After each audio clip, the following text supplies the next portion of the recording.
Number 25, the Bubak. The Bubak is pretty much to Czech tales and folklore what the boogeyman is to Western Europe and American folklore. It was usually described as a creepy creature resembling a scarecrow and could cry just like an innocent, unprotected baby to lure its victims to their deaths. Also, some of the most popular tales regarding the Bubak always take place on the night of the full moon, when the Bubak supposedly weaves cloth from the souls of those he has killed and, like an evil version of Santa Claus, drives a cart pulled by black cats. Number 24, Ghoul. The Ghoul is one of the most well-known creatures in Arabian folklore, and we were introduced to it in the collection of tales 1001 Nights. The Ghoul is described as an undead monster that can also take the form of an immaterial spirit and usually goes into graveyards to eat the flesh of the recently dead. This is probably the main reason why the word ghoul is associated in Arabic countries with anything macabre, and they often use the word when referring to a gravedigger or any profession directly related to death. Number 23, Jorogumo. In a free translation from Japanese to English, Jorogumo means the whore spider, and in our humble opinion, that name describes this monster perfectly. According to Japanese folklore, a Jorogumo was a bloodthirsty monster, but in most tales it is described as a huge spider that takes the form of a very attractive and sexy woman who seduces her male victims, traps them in her web, and then devours them with pleasure. Number 22, Cerberus. In Greek mythology, Cerberus is the guardian of Hades and is usually described as a bizarre-looking monster that looks like a dog with 3 heads and a tail whose end is a dragon's head. According to the ancient tragedian Aeschylus, Cerberus was born from the union of 2 monsters, the giant Typhon and Echidna, which will make Cerberus brother of the Lernaean Hydra. Cerberus is not considered an evil creature that hurts people intentionally, but a creature that ensures the arrival of the dead to the underworld and prevents the living from entering Hades. Cerberus is also often described in myth as one of the most loyal guards in history and is often mentioned in Homer's epics. Number 21, the Kraken. The legend of the Kraken came from the Nordic seas, and its presence was initially limited to the coasts of Norway and Iceland. With time, however, its notoriety grew, thanks to the wild imagination of storytellers, which caused later generations to believe it also lived in other seas as well. The Norwegian fishermen originally described the sea monster as a gigantic animal that was as big as an island and presented danger to passing ships, not from direct attack, but from the giant waves and tsunamis that its movements could cause. Quickly, however, people began spreading stories about the monster's vicious attacks and aggressive behavior, which destroyed every ship that had the misfortune of passing through its waters. As for modern historians, they seem to be pretty sure that the Kraken was nothing more than some giant squid, and the rest of the stories were nothing but the sci-fi creation of a wild imagination. Number 20, Minotaur. The Minotaur is one of the first epic creatures we meet in the history of humankind, since it takes us back to the days of the Minoan civilization's prime.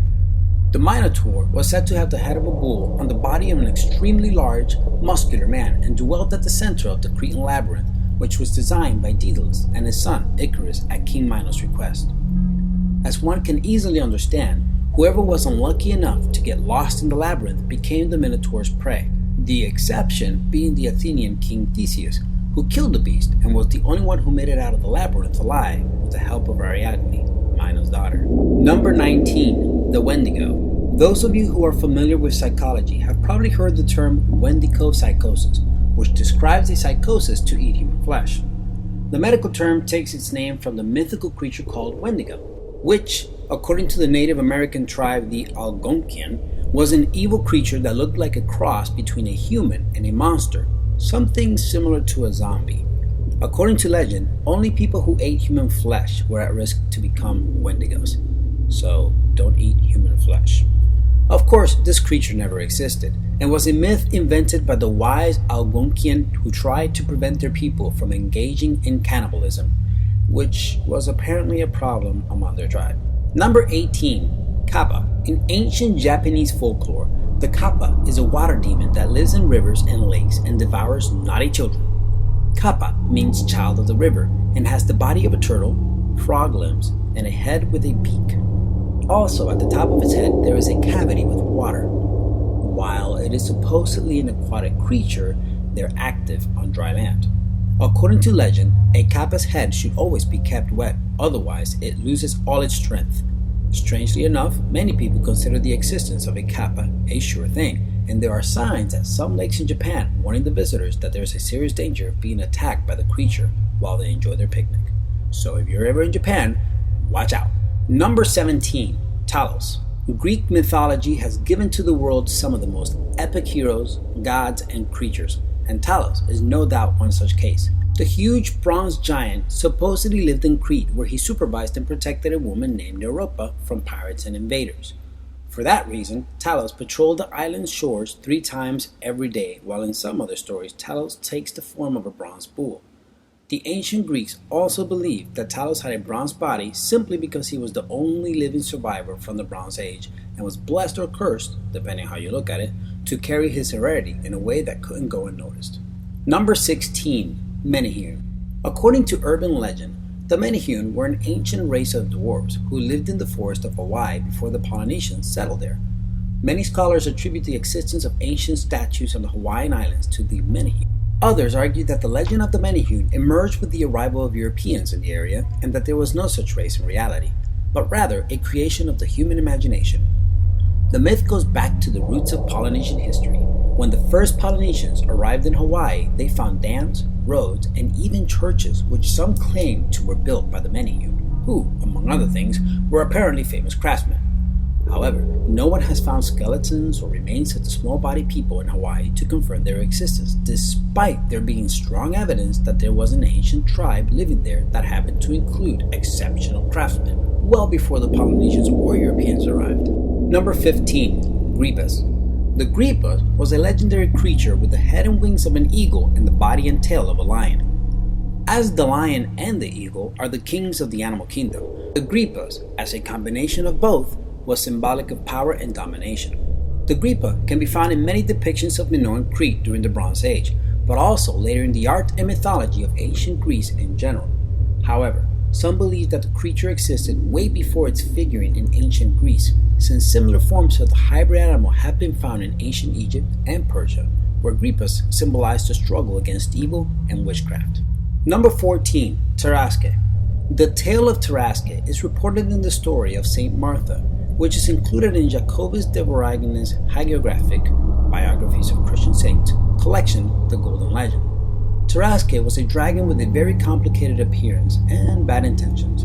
According to legend, he had a lion's head, 6 short legs like a bear's, an ox-like body covered with a turtle's shell, and a scaly tail that ended in a scorpion's stinger. All this, however, ended when a young devoted Christian named Martha arrived in the town to spread the gospel of Jesus and discovered what the people were going through for years because of the ferocious dragon. When she found him in the forest, she supposedly sprinkled holy water on him and tamed his wild nature. She then took him back to the town of Nurlak, where the angry locals stoned Tarasque to death before Martha could explain to them that the dragon was now harmless. On November 25, 2005, UNESCO included the Tarasque on the list of masterpieces of the oral and intangible heritage of humanity, in this way recognizing the immense cultural impact of the dragon's tail, especially in medieval Europe. Number 13. Pixiu. The Pixiu is another legendary hybrid creature that comes from China. Even though no part of his body resembled a human organ, the mythological creature was often described as having a Chinese lion's body with wings, the legs of another legendary creature of Chinese myth, the Quilin, and a head of a Chinese dragon. It is widely considered to be the guardian and protector of those who practice Feng Shui, while Tianlu, the version of the Pixiu with 2 horns on its head, has been considered from antiquity a sacred creature that attracts and protects wealth. This is the reason why one often sees little statues of Tianlu in Chinese homes or offices, since it is believed that the creature can prevent wealth from flowing away. Number 12. Soucouyant. The Soucouyant is, according to Caribbean urban legend, specifically in Dominican, Trinidadian, and Guadeloupean folklore, the exotic black version of the European vampire. From mouth to mouth and generation to generation, the Soucouyant became part of local folklore, and tales about them talk about hideous-looking old women by the day who transformed to a gorgeous-looking young black woman by night, resembling a goddess. She then seduced her victims with her looks and her dance only so she could suck their blood or make them her eternal slaves. It was also believed that she practiced black magic and voodoo and could move fast after taking the form of a fireball or enter her victims' homes to ready hole in it, including cracks and keyholes. Number 11. Lamassu. According to Mesopotamian mythology and legend, the Lamassu was supposed to be a protective deity whom a few people claim to have seen and in their description portrayed as a creature with a bull's body and wings, while others saw a creature with a lion's body, eagle's wings, and a man's head. Some described it as an intimidating looking male creature, while others as a female deity with a good intention. Of course, we will never know what exactly a Lamassu was, since its existence was only in the heads of some people. Number 10. Medusa. According to one version of the story, Medusa was a beautiful maiden of Athena who was raped by Poseidon while in the shape of a horse in Athena's temple. Athena, enraged by the fact that she could not confront Poseidon directly, took it out on poor Medusa and transformed her into an unattractive, hateful monster with a head full of snakes rather than hair. Medusa's ugliness was so hideous that whoever looked at her face turned to stone. Eventually, Perseus killed Medusa with the help of Athena, who treated her once beautiful virgin maiden in the worst possible way. Number 9. Draugr. A Draugr, according to Norse folklore and mythology, is a zombie that has the putrid smell of the dead and is amazingly powerful. It was believed that they could eat humans, drink blood, and had the power to play mind games and drive people insane. A typical Draugr could also enter a mortal's dream just to warn their victim of what would soon follow. Basically, a Draugr was the typical bastard, a la Jason Voorhees and Freddy Krueger, two well-known horror film characters from the 80s and 90s, whose creation seems to have partial origin in the Nordic monster tales. Number 8. Larney and Hydra. The Larney and Hydra was a mythical water monster with many heads that resembled big snakes, and which Heracles killed in the second of his 12 labors. The ferocious monster lived in Lerna, a small village near Argos, from which it took its name. According to legend, when Heracles cut off one head, two emerged. For this reason, Heracles' nephew, Iolaus, burned the root of each head once his uncle cut it off. Only then did they stop multiplying. When Hercules cut off the last head, which was the biggest one and believed to be immortal, he buried it in the earth so it would not rise from the dead and terrorize the area again. Heracles then used its blood, which was poisonous, to make poison arrows and thus a deadly weapon against his enemies. Number 7. Broxa. According to Jewish urban legend, the Broxa is an aggressive, intimidating-looking bird that attacks goats for their milk or, in rare cases, will go for human blood during the night. The Broxa legend became famous in Northern Europe during the Middle Ages, where people seemed to believe that it took the appearance of a witch in its female form or a demon in its male form and attacked people, especially women and children. Number 6. Baba Yaga. Baba Yaga is probably one of the most popular paranormal creatures in Eastern European folklore and, according to urban legend, had the appearance of a ferocious and extremely intimidating older woman. According to Andrea John, author of Baba Yaga, the ambiguous mother and witch of the Russian folktale, Baba Yaga is a many-faceted figure, capable of inspiring researchers to see her as a cloud, moon, death, winter, snake, bird, pelican, or earth goddess, totemic matriarchal ancestress, female initiator, phallic mother, or archetypal image. Number 5. Antaeus. Antaeus was a giant with super strength that he inherited from his father, Poseidon, god of the sea, and his mother, Gaia, earth. But he became weak once he was lifted into the air. He was the bully type, who lived somewhere in the Libyan desert and would challenge any poor fool who had the unfortunate luck of passing through his territory to a deadly wrestling match, ultimately killing them and then collecting their skulls so he could one day build a temple dedicated to Poseidon with these trophies. But one day his luck went south, however, because one of the passerbys happened to be Heracles, who was on his way to the Garden of Hesperides to complete his 11th labor. Antaeus made the fatal mistake of challenging Heracles, and once the world's greatest hero discovered the giant's kryptonite, if you will, he lifted him up and crushed him in a bear hug. Number 4. Dullahan. The fierce and powerful Dullahan is a headless horse rider found in the Irish folklore and mythology. For centuries, the Irish have believed in its existence, especially during the Middle Ages, and have described him to be a harbinger of doom who traveled on a black, malevolent horse with its terrifying decapitated head under its arm. Number 3. Kodama. According to Japanese legend, a Kodama is a peaceful spirit that lives inside certain kinds of trees. Those who have claimed to have seen a Kodama describe it as a small, white, and peaceful ghost that syncs perfectly with Mother Nature. Nevertheless, according to legend, when someone tries to kill a Kodama or cut down the tree a Kodama lives in, the aggressor will be cursed and many bad things will happen to him. So don't try to kill a Kodama. There are also claims of human blood coming out of trees inhabited by Kodamas if it's cut down, but none of these rumors have ever been verified. Number 2. Korrigan. The weird creatures named Korrigan come from Brittany, a cultural region in the northwest of France with a very rich literary tradition and folklore. Some sources say a Korrigan was a beautiful, kind fairy, while other sources describe them as evil spirits that looked like dwarves and danced around fountains while seducing people with their charm in order to kill them or steal their children. According to a popular Breton poem called Our Rano, which is the most reliable source for information about these creatures, 9 Korrigans dance with flowers in their hair and robes of white wool around the fountain by the light of the full moon, waiting for their victims. And number 1. The Fishmen of Lierganes. The Fishmen of Lierganes' existence has been suggested but has not been proven, and belongs to the mythology of Cantabria, an autonomous community located in northern Spain.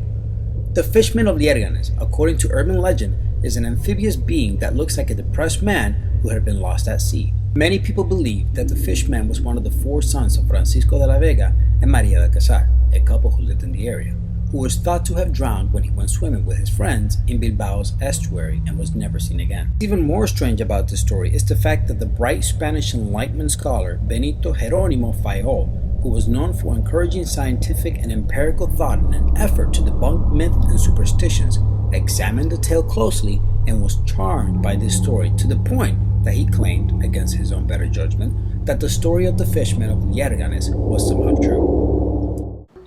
If you like what you just saw, then you're going to love 25 crazy facts about our solar system. And if you haven't already, be sure to subscribe by pressing that orange button on the upper right hand corner. There it is. You see it? Go ahead and click it. We promise you won't regret it.